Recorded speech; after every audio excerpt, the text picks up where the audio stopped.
Para sa aking minamahal na kapatid sa Kristo, huminto ka. Huwag kang umalis dito ngayon. Huwag mong isara ang mensaheng ito.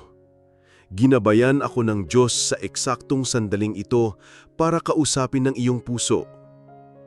Alam niyang darating ka rito ngayon, sa oras na ito, na may kirot sa dibdib, may sakit sa kaluluwa, na may pakiramdam na parang guguho ang lahat sa paligid mo.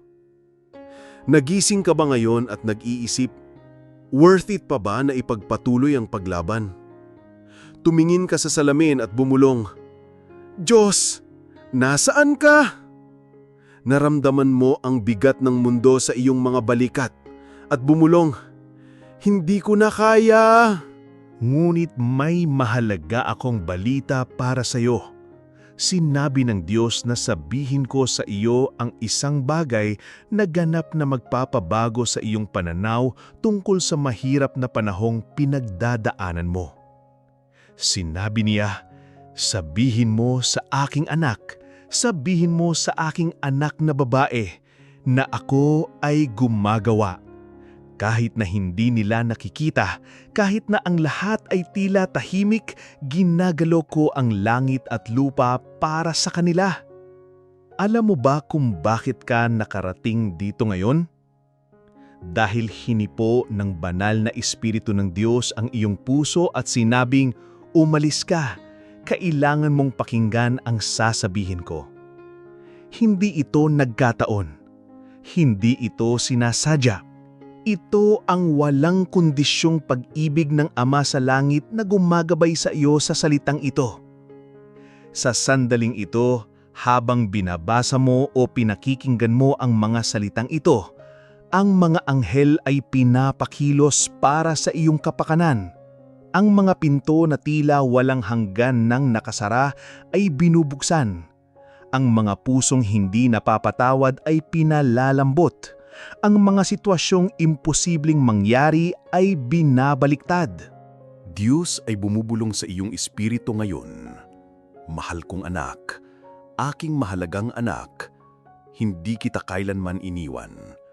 Nang akala mo'y nag-iisa ka, kalung-kalung kita.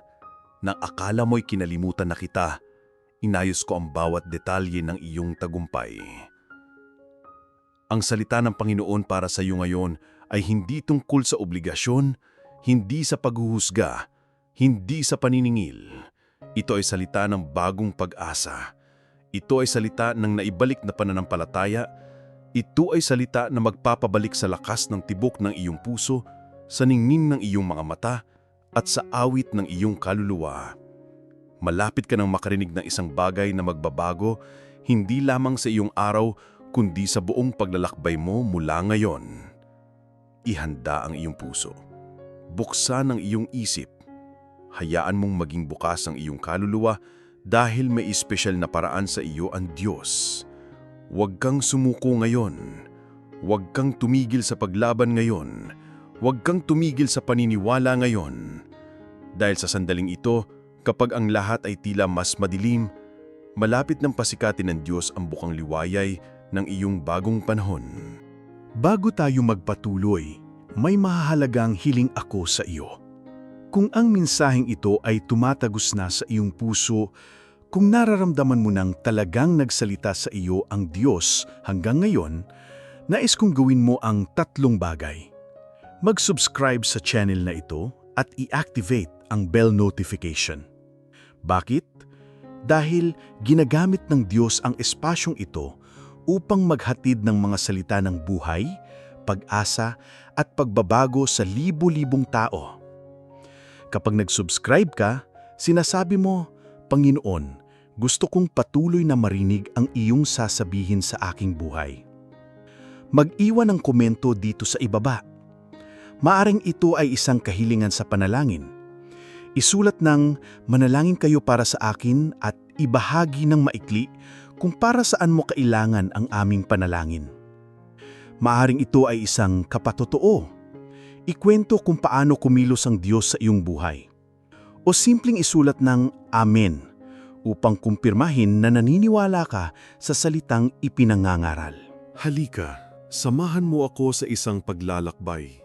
Aking kapatid, nais kong ipikit mo ang iyong mga mata sandali at samahan mo ako sa isang paglalakbay. Isipin mo ang iyong sarili na naglalakad sa isang madilim na libis, kung saan tila nilalamon ng mga anino ang lahat ng liwanag, kung saan ang bawat hakbang ay umaalingaw-ngaw tulad ng isang panaghoy, kung saan ang katahimikan ay napaalalim na maririnig mo ang mabilis na tibok ng iyong sariling puso. Matagal ka nang nasa libis na ito na hindi mo na matandaan kung paano ang liwanag ng araw sa iyong mukha. Hindi mo na matandaan ang pakiramdam ng kapayapaan sa iyong puso. Hindi mo na maisip ang isang bukas na iba sa araw na kasalukuyan mong nararanasan. Ngulit bigla, isang marahang simoy ng hangin ang dumampi sa iyong mukha. Itinaas mo ang iyong mga mata at doon sa dulo, nakakita ka ng isang maliit na liwanag. Hindi ito ordinaryong liwanag.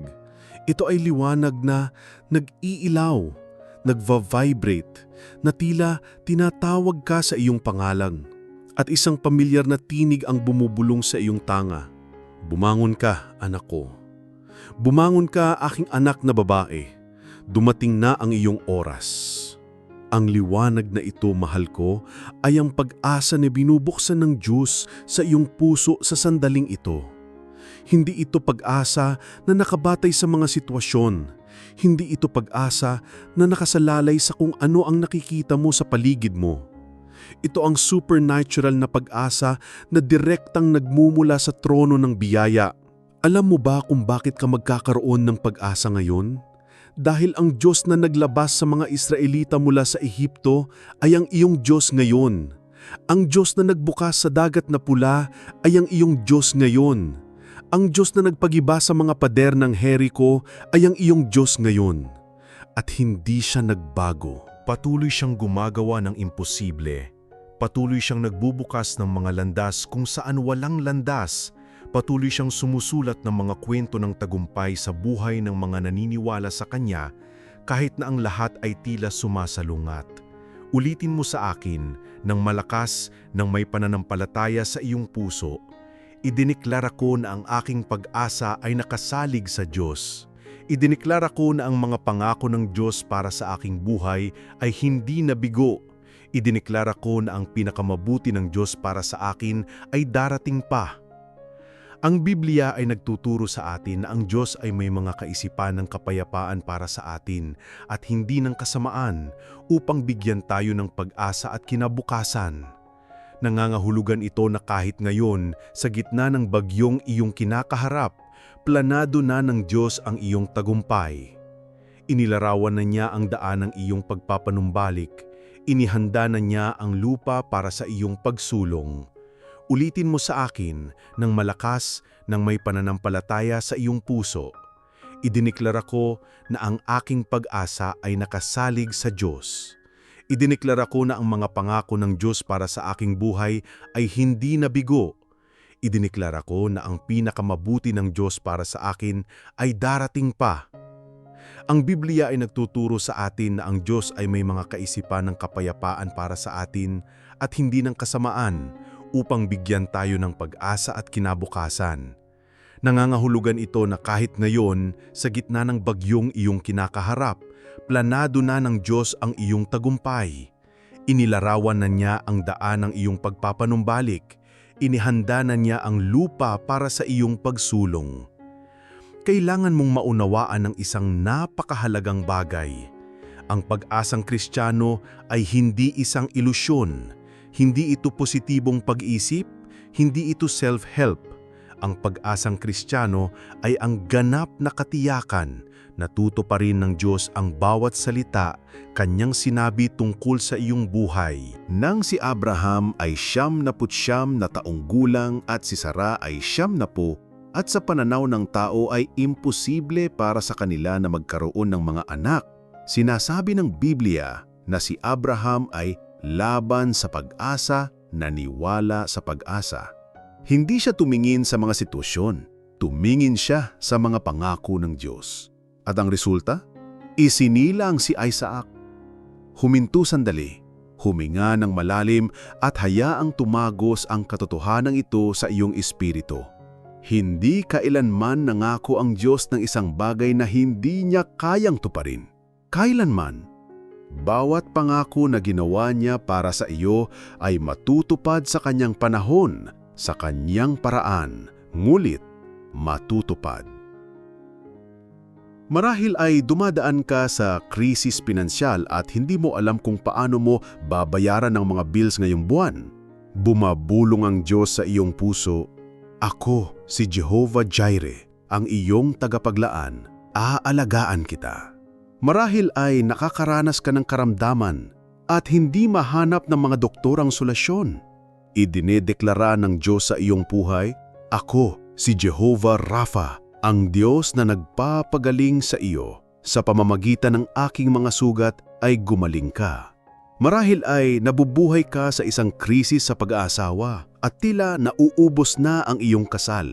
Nagsasalita ang Diyos tungkol sa iyong pamilya. Ako ang Diyos na nagpapanumbalik. Gagawin kong bago ang lahat ng bagay sa iyong tahanan. Marahil ay isang kabataan ka na hindi alam kung anong direksyon ang tatahakin sa buhay, na pakiramdam ay nawawala at walang layunin. Inihahayag ng Diyos ang iyong kinabukasan. Alam ko ang mga plano na mayroon ako para sa iyo. Mga plano ng kabutihan at hindi ng kasamaan, upang bigyan ka ng pag-asa at kinabukasan. Ang pag-asang ibinubuhos ng Diyos sa iyong puso ngayon ay hindi mababaw. Ito ay malalim tulad ng karagatan, matatag tulad ng mga bundok, hindi matitinag tulad ng bato. Ang pag-asang ito ay magpapatatag sa iyo sa mahihirap na araw, magbibigay sa iyo ng lakas upang magpatuloy kapag ang lahat sa loob mo ay gustong sumuko, at magpapangiti sa iyo kahit na ang mga luha ay patuloy na bumabagsak. Bakit hindi nagsasala ang pag-asang ito? At alam mo ba kung bakit hindi ka bibiguin ng pag-asang ito? Dahil hindi ito nakabatay sa iyo, sa iyong lakas, sa iyong kakayahan. Nakabatay ito sa walang kondisyong pag-ibig ng Diyos, sa walang kapantay na katapatan ng Diyos, sa walang limitasyong kapangyarihan ng Diyos. Ngayon, aking minamahal na kapatid, nagtatanim ang Diyos sa halamanan ng iyong puso ng mga binhi ng pag-asa na magbibigay ng mga himala, magbubunga ng mga tagumpay, at magpaparami ng mga patotoo na iyong isasalaysay habang buhay. Magtiwala sa Diyos ng buong puso. At huwag kang manalig sa iyong sariling pangunawa. Kilalanin mo siya sa lahat ng iyong mga lakad, at itutuwid niya ang iyong mga landas. Kawikaan. May malaking pagkakaiba sa pagitan ng pagkakakilala sa Diyos at pagtitiwala sa Diyos.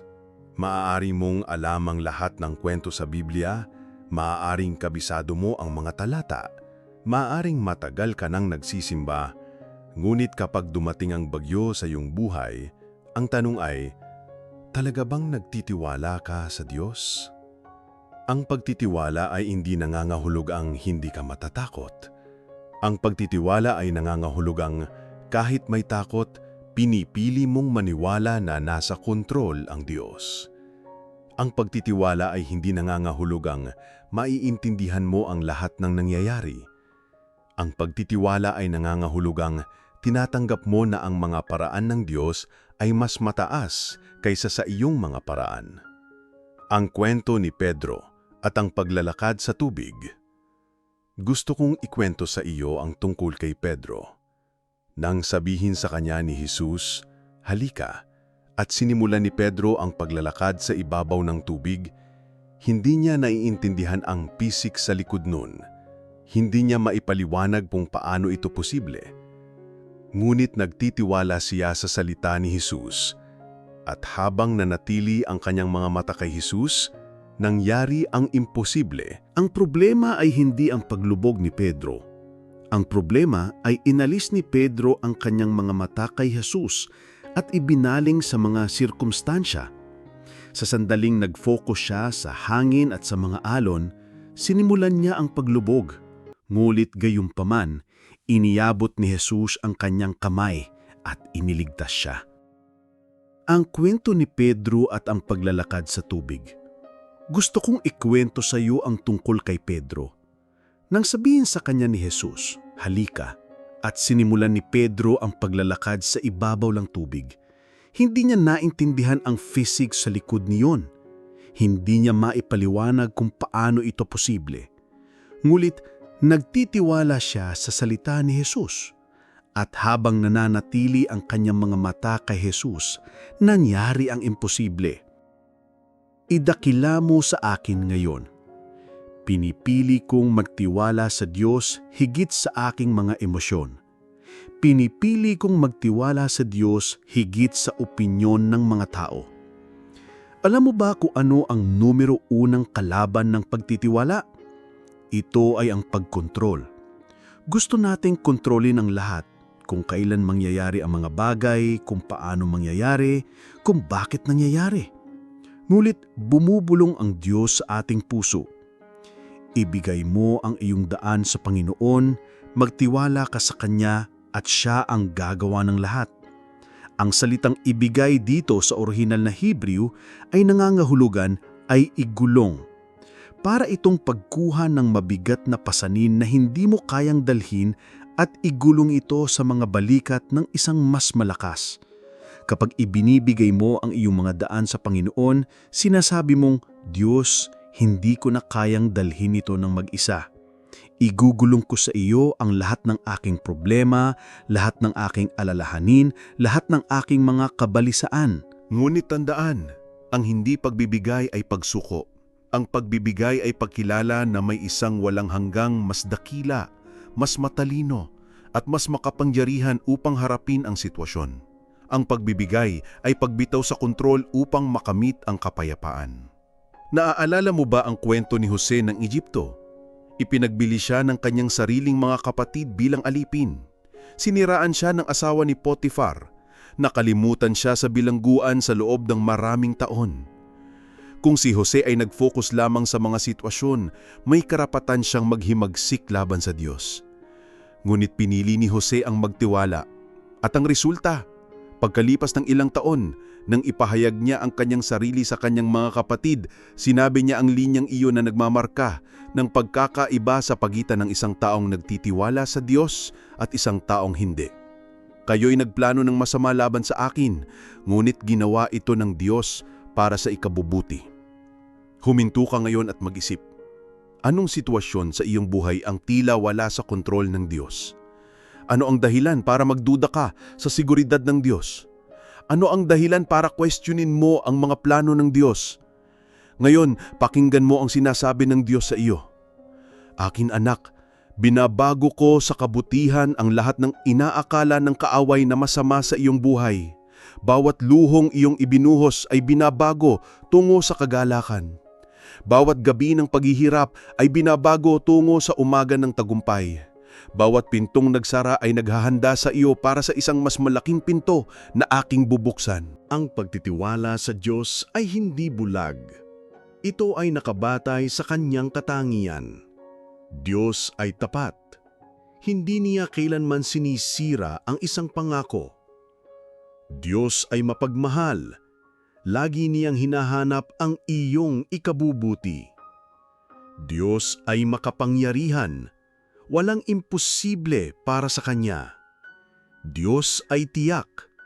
Nakikita niya ang katapusan mula sa simula. Kapag nagtitiwala ka sa Diyos, hindi ka nagtitiwala sa kamalian. Nagtitiwala ka sa isang kahulugan ng katiyakan. Hindi ka nagbabaka sakali. Ibinibigay mo ang iyong buhay sa mga kamay ng ilaw ng sanglibutan. Ang resulta ng iyong pagtitiwala. At alam mo ba kung ano ang nangyayari kapag pinili mong magtiwala kahit na hindi mo na iintindihan? Pinararangalan ng Diyos ang iyong pananampalataya. Nagpapagalaw siya ng mga bundok. Nagbubukas siya ng mga daan. Nagaganap niya ang imposible. Hindi dahil sa nararapat ka, kundi dahil siya ay tapat. Ngayon, inaanyayahan ka ng Diyos na gumawa ng isang hakbang ng pagtitiwala. Maari, ito ay isang maliit na hakbang. Panginoon, nagtitiwala ako na bibigyan mo ko ng karunungan upang malutas ang problemang ito. Maari rin itong mas malaking hakbang. Panginoon, inilalagay ko ang buong buhay ko, ang buong pamilya ko, ang buong kinabukasan ko sa iyong mga kamay. Hindi mahalaga ang laki ng hakbang. Ang mahalaga ay ang gagawin mo ang hakbang. Dahil kapag kumilos ka tungo sa Diyos ng may tiwala, ginagalaw ng Diyos ang buong universo para sa iyo. Ang iyong pagtitiwala sa Diyos ngayon ang magiging tulay sa pagitan ng kung nasaan ka at kung saan ka gustong dalhin ng Diyos. Ito ang magiging gasolina na magpapabilis sa iyong mga himala. Ito ang magiging susi na magbubukas ng mga pintuan na sarado sa loob ng maraming taon. Magtiwala ka, aking kapatid.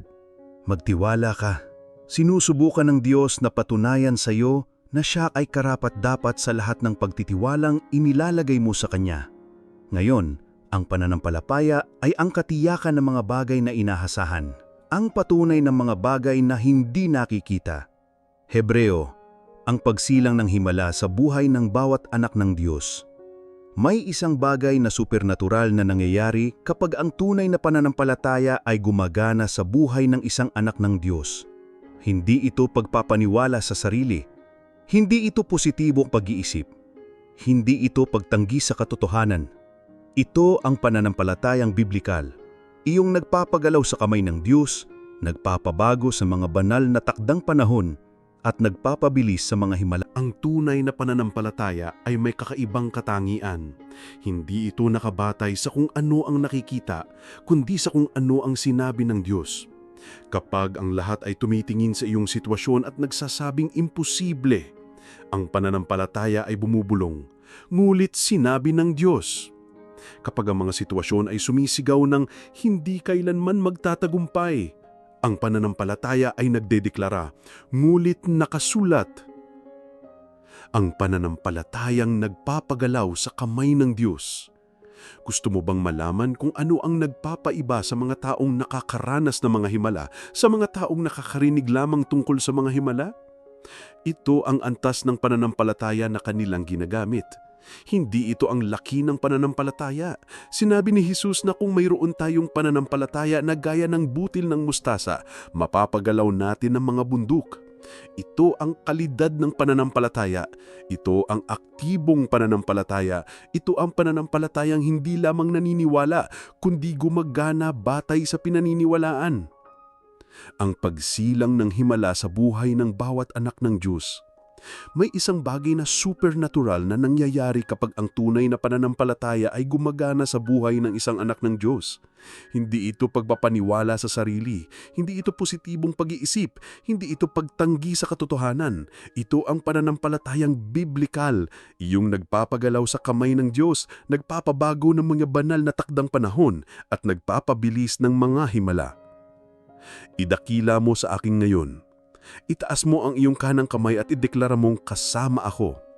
Naniniwala ako na ang Diyos ay gumagalaw sa aking buhay ngayon. Naniniwala ako na ang mga himala ay inilalabas sa akin sa sandaling ito. Naniniwala ako na ang salita ng Diyos para sa aking buhay ay hindi babalik na walang laman. Ang himala ng babae na may 12 taong sakit ng pagdurugo. Wala nang nagawa ang mga doktor. Hindi umubra ang mga gamot. Ubus na ang pera. Namamatay na ang pag-asa.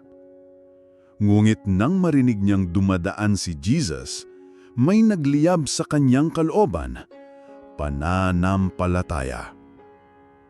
At anong uri ng pananampalataya iyon? Hindi lang basta naniniwala ako na kayang pagalingin ako ni Jesus, kundi naniniwala ako na kung mahihipo ko lamang ang laylayan ng kanyang damit, gagaling ako. Ito ay isang pananampalatayang partikular. Isang pananampalatayang nakikita na ang resulta bago pa man ito mangyari. At ano ang sinabi ni Jesus nang siya'y gumaling? Ang iyong pananampalataya ang nagligtas sa iyo. Hindi ang kapangyarihan na lumabas sa Kanya, kundi ang pananampalataya niya ang umakit sa kapangyarihan ng Diyos sa iyong sitwasyon. Pananampalataya, isang patuloy na pagpili sa kabila ng pagdududa. Ngulit, kailangan kong pag-usapan ang isang napakahalagang bagay. Ang pananampalataya ay hindi kawalan ng pagdududa. Ang pananampalataya ay isang patuloy na pagpili na maniwala sa kabila ng pagdududa. Kapag kumatok ang pagdududa sa pintuan ng iyong puso, at kakatok talaga, mayroon kang dalawang pagpipilian. Buksan ang pinto at ihanda ang hapunan para dito. O sabihin, kinikilala na nariyan ka, ngunit pinipili kong maniwala sa Diyos. Sa sandaling ito, gusto kong tukuyin mo ang isang bahagi ng iyong buhay kung saan kailangan mo ng himala. Maaaring ito ay sa pinansyal, sa kalusugan, sa pamilya, sa propesyon, o sa espiritual na aspeto. Isa lamang na bahagi, pagtuunan mo ng pansin. Ngayon, gusto kong ipikit mo ang iyong mga mata at tingnan mo ang Diyos na kumikilos sa bahaging ito. Hindi kung paano mo gusto siyang kumilos, kundi kung paano siya sa kanyang soberanya, sa kanyang karumungan, sa kanyang pagiging perpekto ay pipiliin kumilos. Nakikita mo ba? Nararamdaman mo ba sa iyong espiritu ang paggalaw ng Diyos? Ang pag-asa na nilikha ng banal na espiritu? Ito ang nararamdaman mo layon ay pananampalatayang nililikha sa iyong puso. Ito ang banal na espiritu na lumilikha ng supernatural na pag-asa sa iyong kaluluwa. Inihahanda ng Diyos ang iyong puso upang tanggapin ang kanyang pinakawalan na para sa iyo sa mga makalangitan na dako. Sinasabi ng Biblia na ang pananampalataya ay nanggagaling sa pakikinig at ang pakikinig ay sa pamamagitan ng salita ng Diyos. Bawat salitang naririnig mo ngayon ay nagtatanim ng mga binhi ng pananampalataya sa halamanan ng iyong puso.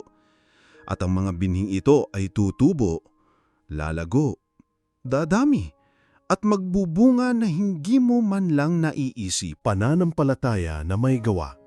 Ngunit pansinin, ang pananampalataya na walang gawa ay patay. Nangangahunagan ito na pagkatapos mong maniwala, kailangan mong kumilos bilang isang taong naniniwala.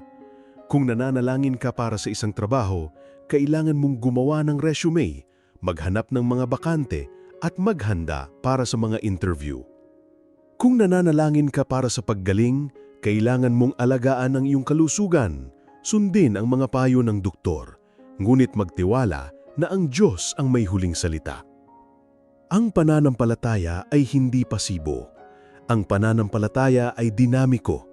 Nagpapagalaw ito sa iyo, nagbibigay motibasyon sa iyo, nagtutulak sa iyo pasulong. Kapag talagang naniniwala ka na ang Diyos ay kumikilos, hindi ka mananatiling nakatayo at naghihintay. Lumalapit ka sa mga pangako. At narito ang isang makapangyarihang katotohanan. Ang iyong pananampalataya ngayon ay hindi lamang nakakaapekto sa iyong buhay. Naaapektuhan nito ang buhay ng iyong pamilya, ng iyong mga anak, ng iyong mga apo.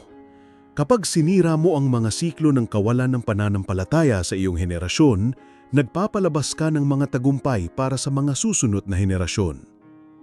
Naniwala si Abraham sa Diyos at tinawag siyang ama ng pananampalataya. Ngulit ang pananampalataya ni Abraham ay hindi lamang nakinabang sa kanya, nakinabang ito kay Isaac, Jacob, sa 12 tribo ng Israel at sa pamamagitan ng Israel sa buong mundo. Ang iyong pananampalataya ngayon ay maaaring ang susi na magbubukas ng mga pintuan para sa mga taong hindi mo pa kilala. Idineklara ko na ang aking pananampalataya ay lumalago. Idineklara ko na ang mga himala ng Diyos ay nagpapakita sa aking buhay. Idineklara ko na ako ay higit pa sa mananagumpay sa pamamagitan ng isang nagmahal sa akin. Ngayon, sa sandaling ito, ibinubuhos ng Diyos ang supernatural na pananampalataya sa iyong puso. Hindi ito gawa-gawang pananampalataya. Ito ay isang taus-puso, makapangyarihan, kayang magpagalaw ng bundok, kayang magpabago ng mga realidad, kayang gawing posible ang imposible. Ang iyong panahon ng mga himala ay nagsimula na ngayon. Isang panalangin ng puso. Ama sa langit, lumalapit ako sa iyo ngayon na may pusong nagpapasalamat. Salamat sa hindi mo pagsusuko sa akin kahit na naisip kong sukuan ang sarili ko. Salamat sa pagiging kumikilos mo sa aking buhay kahit na hindi ko nakikita. Ibinibigay ko sa iyong mga kamay ang lahat ng aking takot, lahat ng aking pagkabalisa, lahat ng aking alalahanin. Pinipili kong magtiwala na nagsusulat ka ng isang magandang kwento sa aking buhay at ang bawat kabanata ay may layunin. I-renew mo ang aking pananampalataya, Panginoon. Palakasin mo ang aking pag-asa. Punuin mo ang aking puso ng iyong kapayapaan na lumalampas sa lahat ng pangunawa. At tulungan mo akong magpahinga ngayon na nalalaman na kontrolado mo ang lahat ng bagay. Sa pangalan ni Jesus, Amen. Magpahinga sa kapayapaan, kapatid. Aking minamahal na kapatid, kapag ipinatong mo ang iyong ulo sa unan ngayong gabi, tandaan ang mga salitang ito. Ang Diyos ay kumikilos para sa iyo. Kahit sa katahimikan ng gabi, siya ay hindi natutulog o nag-aantok. Siya ay nagbubukas ng mga daan, nagbubukas ng mga pintuan, humihipo sa mga puso at nagpapagalaw ng mga sitwasyon para sa iyong kapakanan. Matulog ka ng may kapayapaan, magpahinga ka ng panatag, dari ang Diyos na sumusuporta sa iyo ngayon ay susuportahan ka rin bukas. Ang Diyos na nag-alaga sa iyo hanggang ngayon ay patuloy na mag-aalaga sa iyo mula ngayon. At kapag nagising ka bukas, bumangon ka ng may katiyakan na ito ay isang bagong araw na puno ng mga posibilidad, puno ng mga pagkakataong makita ang pagkilos ng Diyos, puno ng potensyal para sa mga himala. Huwag kang sumuko, mahal ko. Hindi ka sinukan ng Diyos. Pagpalain ka nawa ng Diyos. Naway ang kapayapaan ni Kristo ay magbantay sa iyong puso at isipan. Hanggang sa muli, at patuloy na pagpalain ka nawa ng Diyos ng sagana sa iyong buhay. Kung ang mensaheng ito ay tumago sa iyong puso, huwag itong itago para sa iyong sarili. Ibahagi mo ito sa isang taong nangangailangang makinig ng mga salitang ito ng pag-asa. Iwanan ang iyong patotoo sa mga komento. At tandaan, lubos kang minamahal ng Diyos at mayroon siyang kamanghamanghang plano para sa iyong buhay. Naway ang gabing ito ay puno ng pakapahingahan at pagpapanibago. Bukas ay magiging isang bagong araw na puno ng awa ng Panginoon. Pagpalain ka nawa ng Diyos ng lubos.